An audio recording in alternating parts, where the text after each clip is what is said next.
হ্যাঁ ভাই বল। হ্যাঁ বাড়িতে চলে এসেছি। কি বলছিস? তোর এত তাড়াতাড়ি তোর বিয়ে করার কি শখ হলো? না রে ভাই, খবরদার, একদম একদম করিস না। না না, আমি আমার ব্যক্তিগত অভিজ্ঞতা থেকে বলছি। এই তো ডিউটি থেকে এলাম, এই তো দেখ নিজেকে ব্যাগ রাখতে হচ্ছে, এখন ড্রেস খোলা নেই, বিছানা কাতার এরকম অবস্থা। আর বউ, বিয়ে করা মানে তো পুরো জীবনটা পুরো হেল হয়ে যাবে। সিরিয়াস বলছি। কেন তুই বউয়ের একটা একটা আবদার মেটাতে পারবি না আজকে? হ্যাঁ ভাই বল। হ্যাঁ বাড়িতে চলে এসেছি। কি বলছিস? তোর এত তাড়াতাড়ি তোর বিয়ে করার কি শখ হলো?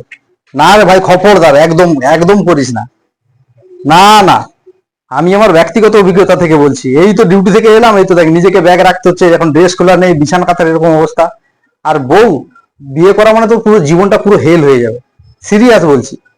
কেন তুই বউয়ের একটা একটা আবদার মেটাতে পারবি না আজকে?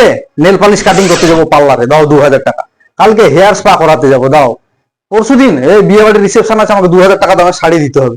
এগুলো মানে মাসের শেষ কি শুরু তার দেখার দরকার নেই, সে তার নিজের লাইফস্টাইল দিয়ে বেঁচে থাকবে। আমার জীবনটা ভাই হেল হয়ে গেছে। সত্যি বলছি, ব্যক্তিগত অভিজ্ঞতা থেকেই বলছি। হ্যাঁ। আর রান্না, বাবা তুই আরো নিজে রান্না করে এর থেকে ভালো খেতে পারবি। সত্যি।